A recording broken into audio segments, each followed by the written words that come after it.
20 years locked away for a crime I never committed. 20 years waiting for one man to tell the truth. But when I finally stepped back into the world, I found him sitting on top of it. Wealthy, celebrated, untouchable. He built his empire on my silence. Now he thinks I'm gone for good. But tonight, he learns what a desperate man can do. Before we go any further, make sure you're subscribed, and let me know in the comments where you're listening from tonight. I remember the first breath of free air hitting my lungs like it was yesterday. It didn't feel like freedom. It felt like stepping out of a grave I'd been buried alive in. The sun was too bright, the world too loud, and the weight of 20 stolen years pressed against my ribs like a second sentence. I walked out with a plastic bag of state-issued clothes, a bus voucher, and a name that had been dragged through every gutter in the country. People didn't look at me. They looked through me like I was a ghost wandering into a world that had already moved on. But I wasn't thinking about the world. I was thinking about him, Ethan Ward. Back then, he was just a slick-talking coworker with a talent for cutting corners and a smile that hid more than it revealed. Now, he was a household name, a business icon, a man whose face was plastered on billboards, book covers, and motivational posters in corporate hallways. The man who exposed corruption, they called him, the whistleblower who saved a company. They didn't know the truth. They didn't know he'd saved himself by sacrificing me. I didn't have a home to return to. My parents were gone. My brother had moved states and changed his number. My ex-wife remarried a decade ago. I was a man with no anchor, no roots, no place to land. But I had purpose, and sometimes purpose is enough to keep a man upright. I took the bus into the city, sitting in the back where no one would notice me. Every bump in the road rattled through my bones. I kept replaying the trial in my head.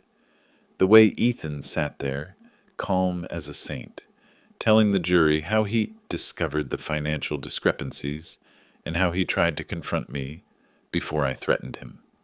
Lies, all of it. Lies that fit neatly into the story he needed to tell to save his own skin.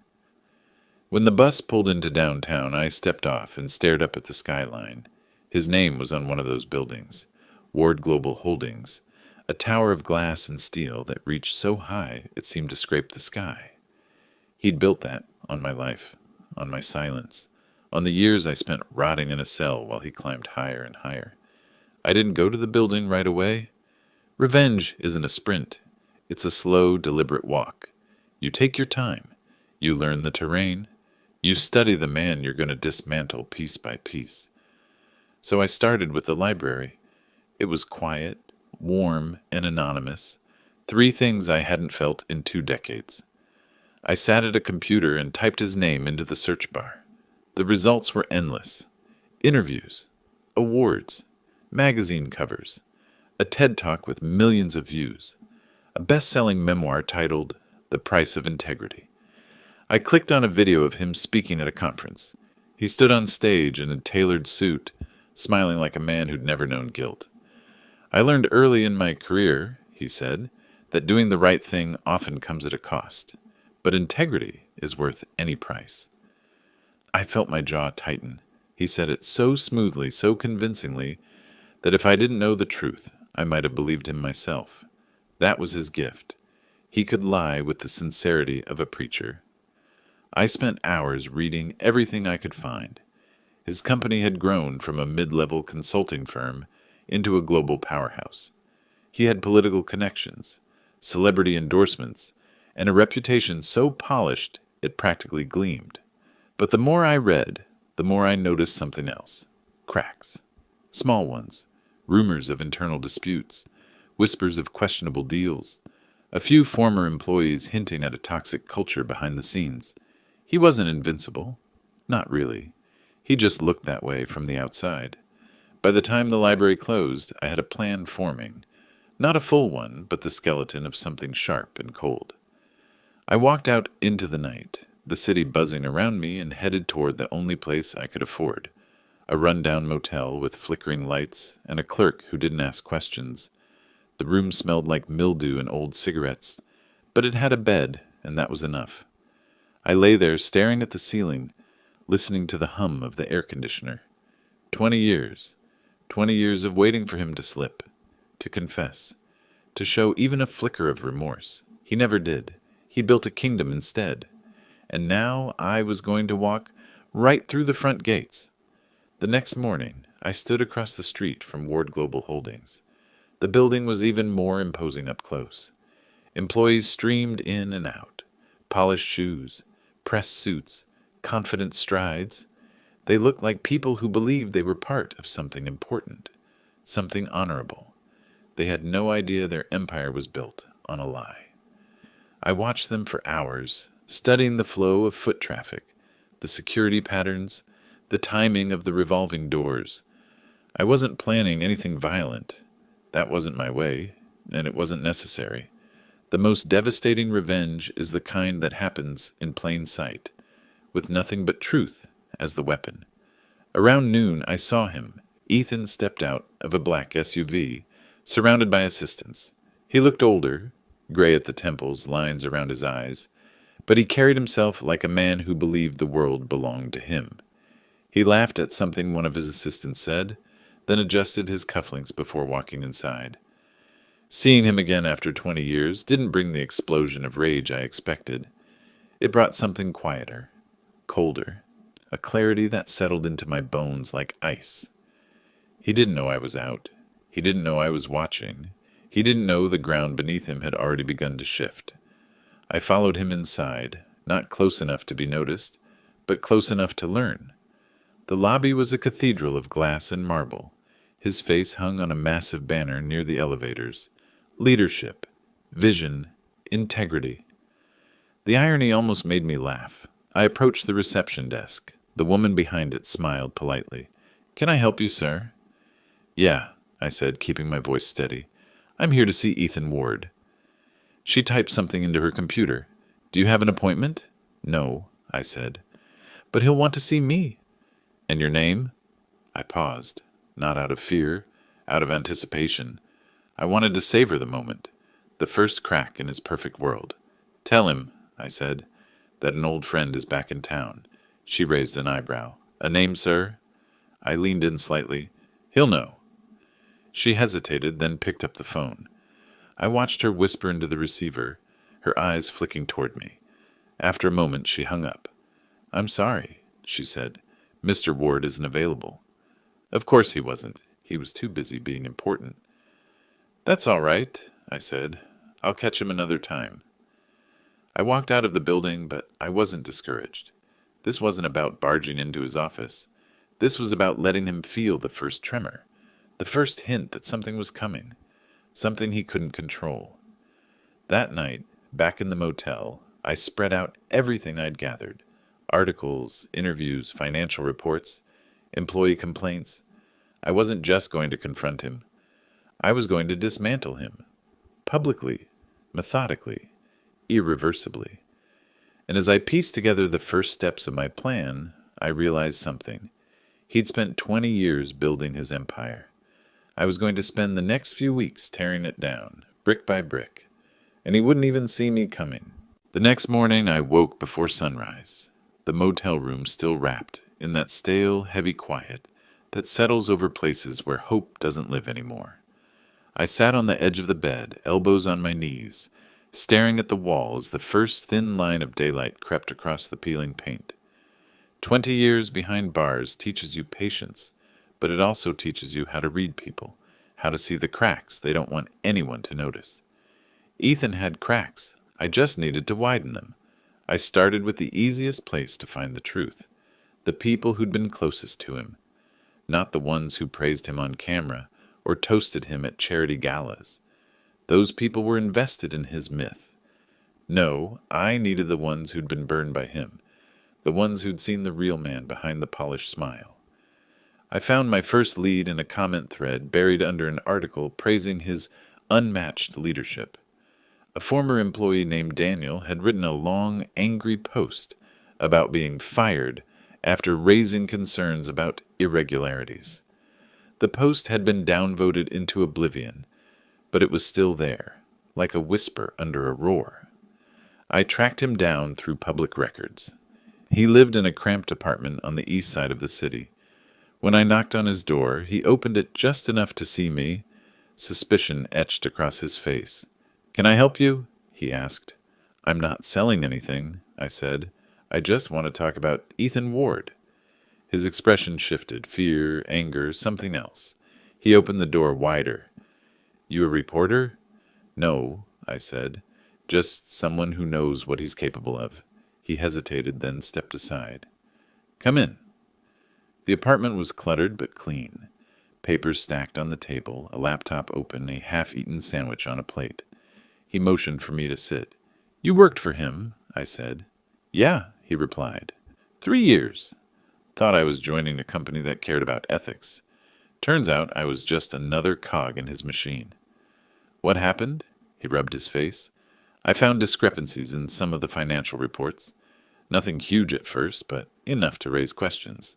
When I brought it up, they told me to drop it. When I didn't, they pushed me out." "Did you ever meet him personally?"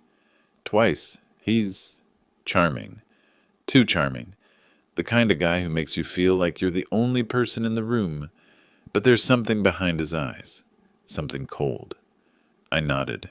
I knew that coldness well. "Why are you asking?" he said. I leaned back. "Because 20 years ago he framed me for something he did. And I'm going to expose him." Daniel stared at me, stunned. "You're serious?" "Dead serious." He swallowed. "Look, I don't know everything, but I kept copies of the reports I found, the ones they told me to delete. If you're really going after him, you'll want to see them." He got up, went to a drawer, and pulled out a folder. Inside were spreadsheets, emails, internal memos, evidence of financial manipulation, hidden losses, inflated projections. Not enough to destroy him outright, but enough to raise questions, enough to plant seeds of doubt. "This is a start," I said. "It's all I've got," he replied. "But if you bring him down, I want to see it." "You will." I left the apartment with the folder tucked under my arm, the first real weapon in my arsenal. But I needed more. I needed someone inside his world, someone who still believed in him, or pretended to. That someone turned out to be his assistant. Her name was Claire. She'd been with him for 5 years, according to an article I found. She handled his schedule, his travel, his correspondence. She was the gatekeeper, and gatekeepers always know more than they're supposed to. I waited outside the building until she stepped out for lunch. She walked quickly, heels clicking against the pavement, phone in hand. I followed her at a distance until she ducked into a small cafe. I waited a minute, then walked in and approached her table. "Claire," I said. She looked up, startled. "Do I know you?" "No," I said. "But you know Ethan Ward." Her eyes narrowed. "If you're a reporter." "I'm not. I'm someone who needs your help." "I'm not interested." She reached for her purse, but I placed a folded piece of paper on the table. She froze. "What's this?" she asked. "Proof," I said, "that the man you work for isn't who you think he is." She hesitated, then unfolded the paper. It was a copy of one of the emails from Daniel's folder, an email Ethan had sent instructing a department head to adjust numbers before a quarterly review. Her face paled. "Where did you get this?" she whispered. "From someone who trusted him. Someone he betrayed." She looked around nervously. "You shouldn't be here." "I know, but I need to talk to you. Not as his assistant. As someone who deserves to know the truth." She swallowed hard. "Why are you doing this?" "Because he ruined my life," I said quietly. "And because he's going to ruin yours too, eventually. That's what men like him do." She stared at the email again, her hands trembling slightly. "I've seen things," she said. "Things that didn't make sense. But I told myself I was imagining it." "You weren't." She closed her eyes. "What do you want from me?" "Information," I said. "His schedule, his meetings, his habits. Anything that can help me expose him." She hesitated for a long moment. Then she nodded. "Meet me tomorrow," she said. "Same time, same place." I walked out of the cafe feeling the first real shift in momentum, the first real sign that the walls around him were beginning to weaken. But I wasn't celebrating. Not yet. Revenge isn't about one victory. It's about the slow, steady unraveling of a man who thought he was untouchable. That night, back in the motel, I spread out the new documents on the bed. Patterns began to emerge, patterns of deception, manipulation, and fraud. Ethan hadn't changed. He'd just gotten better at hiding it. But no one hides forever. The next day, I met Claire again. She handed me a small flash drive. "This has copies of his private calendar," she said. "Meetings he doesn't want on the official record, and something else." "What?" She hesitated. "He's been meeting with a man named Victor Hale, a lobbyist. Very powerful, very dangerous. Whatever they're planning, it's big." I pocketed the drive. "Thank you." She grabbed my arm. "Be careful. If he finds out what you're doing—" "He won't," I said. "Not until it's too late."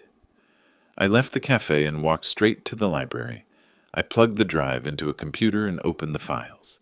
His private calendar was a maze of secret meetings, off-the-record calls, and late-night appointments. But one entry stood out.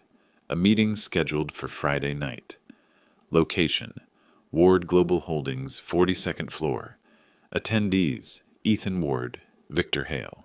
Subject: finalization. Finalization of what? I didn't know. But I was going to find out. Friday night came quickly. I dressed in the plainest clothes I had and made my way to the building. The lobby was empty, the security guard half asleep behind the desk. I walked past him like I belonged there. Confidence is a disguise all its own. I took the stairs instead of the elevator. 42 floors. My legs burned. My breath came hard, but I kept climbing. When I reached the top, I cracked the stairwell door open and peered inside. The hallway was dimly lit. Voices echoed from a conference room down the hall. I moved silently, staying close to the wall, until I reached the door. It was slightly ajar. I looked through the gap. Ethan sat at the head of the table, Victor beside him. Papers were spread out in front of them. "This deal will change everything," Victor said. "Once it's finalized, no one will be able to touch you." Ethan leaned back, smiling. "Good. I've worked too hard to let anything threaten what I've built." Victor chuckled. "And your past? Still buried?" Ethan's smile widened. "Buried so deep it'll never see daylight." I felt something cold settle in my chest. He still believed that. He still believed I was gone. I stepped back from the door, my mind already racing. This was it. The moment I'd been waiting for. The moment the truth would begin to surface. But I wasn't going to confront him tonight. No. I was going to let him finish his meeting. Let him walk out of that room thinking he was safe. Because the best revenge isn't delivered in anger. It's delivered in certainty.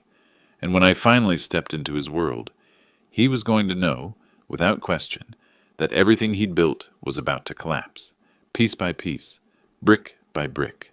And this time, he would see me coming. I left the 42nd floor with my pulse steady, my mind sharper than it had been in years. The stairwell felt colder on the way down, like the building itself knew something had shifted. I didn't rush. Revenge doesn't reward the impatient.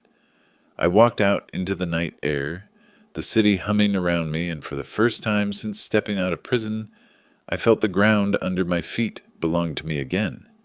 I didn't go back to the motel. Not yet. I walked for blocks, letting the night settle into my bones, letting the pieces of the plan arrange themselves in the quiet corners of my mind. Ethan's voice still echoed in my ears, confident, smug, certain that his past was buried. He had no idea I'd been standing just feet away, listening to the foundation of his empire tremble. By the time I reached the motel, I knew exactly what I needed to do. The next morning, I sat at the small desk in my room, the flash drive plugged into the old laptop I'd bought from a pawn shop. I opened the files again, studying the calendar entries, the emails, the financial reports. I wasn't looking for proof anymore. I had that. I was looking for the perfect moment, the perfect pressure point, the place where one push would send everything crashing down. It came in the form of a charity gala, Ward Global's annual Integrity in Leadership event, a black tie affair. Hundreds of guests, Donors, politicians, journalists, cameras everywhere, and Ethan Ward as the keynote speaker. It was scheduled for the following Saturday. A week away. A week to prepare. A week to sharpen the blade. I spent the next days gathering everything I needed. I met with Daniel again, and he gave me more documents, things he'd been too afraid to share before. I met with Claire, who handed me a second flash drive, this one containing internal memos Ethan had marked confidential. I spent hours in the library printing, organizing, cross-referencing. I built a timeline of his lies, a map of his fraud, a blueprint of his downfall, but I wasn't just collecting evidence. I was building a story the world would believe, a story that would expose him in the one place he felt safest, under the spotlight. On Friday night, the eve of the gala, I stood in front of the motel mirror, wearing a suit I'd bought from a thrift store. It wasn't expensive, but it fit well enough. I shaved, combed my hair, and stared at the man looking back at me. Older, harder, but not broken, not anymore. I slipped the envelope of documents into the inside pocket of my jacket. Then I walked out into the night. The gala was held at the Grand Meridian Hotel, a towering building with gold-trimmed doors and a lobby that smelled like money. Guests arrived in sleek cars, stepping out in gowns and tuxedos, laughing, greeting each other like old friends. I walked among them unnoticed. No one looks twice at a man who walks like he belongs. Inside the ballroom, chandeliers sparkled overhead, casting warm light across tables draped in white linen. A stage stood at the front of the room, a massive banner behind it reading, "Integrity in Leadership, Honoring Ethan Ward." The irony was almost poetic. I found a seat near the back, close enough to see the stage, but far enough to stay invisible. The room buzzed with conversation, clinking glasses, polite laughter. I watched the doors, waiting, and then he walked in. Ethan Ward. He wore a tailored black tuxedo, his hair perfectly styled, his smile polished to perfection. People flocked to him, shaking his hand, patting his back, praising him. He soaked it in like a man who believed he deserved every ounce of admiration. He didn't see me. Not yet. The program began with speeches from board members, donors, and executives. They praised his vision, his courage, his unwavering commitment to truth. I listened, each word fueling the fire inside me. Then the host stepped up to the microphone. "Ladies and gentlemen, please welcome our keynote speaker, the man of the hour, Mr. Ethan Ward." Applause thundered through the room as Ethan walked onto the stage. He stood behind the podium, smiling like a man who believed he had conquered the world. "Thank you," he said. "Tonight is not about me. It's about the values that guide us. Integrity, honesty, accountability." I stood up, quietly, deliberately. I walked down the aisle toward the stage. People turned, confused. Ethan paused mid-sentence, his eyes narrowing as he tried to see who was approaching, and then he recognized me. His face drained of color. The room fell silent. I stopped at the foot of the stage, looking up at him. For a moment, neither of us spoke. 20 years of silence hung between us like a noose. "Ethan," I said, my voice steady. "Long time." He gripped the podium. "Security," he whispered, but no one moved. The audience was frozen, watching, waiting. I reached into my jacket and pulled out the envelope. I held it up. "You built your empire on my silence," I said, "but I'm done being quiet." Murmurs rippled through the crowd. Ethan forced a smile. "Ladies and gentlemen, this man is—" "A man you framed," I said. "A man who spent 20 years in prison for your crimes." Gasps, whispers, eyes widening. I opened the envelope and pulled out the documents, holding them up for the cameras. "These are internal emails," I said. "Financial reports, memos, proof of fraud, proof of manipulation, proof that the man you're honoring tonight isn't a hero." Ethan stepped away from the podium. "This is nonsense," he said, his voice cracking. "He's lying. Am I? I said, because your assistant didn't think so. Neither did your former employees. Neither did the auditors who will be receiving copies of these documents tonight.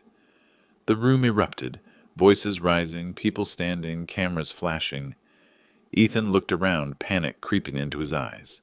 His perfect world was cracking, right there under the chandeliers. I stepped closer to the stage. You took 20 years from me, I said quietly, but tonight I'm taking back the truth. Security finally moved, but not toward me. They surrounded Ethan. Guests pulled out their phones, recording, whispering, pointing. The host tried to regain control, but the room was already lost to chaos. Ethan tried to speak, but his voice was drowned out by the rising tide of disbelief and accusation. His mask had slipped, and everyone saw the man underneath. I turned and walked out of the ballroom, the envelope empty in my hand, the weight of 20 years lifting with every step. Outside, the night air felt different, lighter, cleaner. I walked down the steps of the hotel and into the street, the noise of the gala fading behind me. I didn't need to see the aftermath. I didn't need to watch his empire crumble. It would happen on its own. The truth has a way of spreading, especially when it's been buried for too long. I walked for blocks, the city lights blurring into a soft glow. For the first time in 2 decades, I felt something I thought I'd lost forever. Peace. Not joy, not triumph, just peace. I found a bench in a quiet park and sat down, listening to the distant hum of traffic. The night breeze brushed against my face, carrying the faint scent of rain. I thought about the man I used to be, the man I became, the man I was now. Revenge hadn't healed me. It hadn't erased the years, but it had given me something I needed, a chance to stand in the light again, a chance to reclaim my name. And as I sat there watching the city breathe, I realized something simple and true. Sometimes justice doesn't come from the system. Sometimes it comes from the man who refuses to stay buried.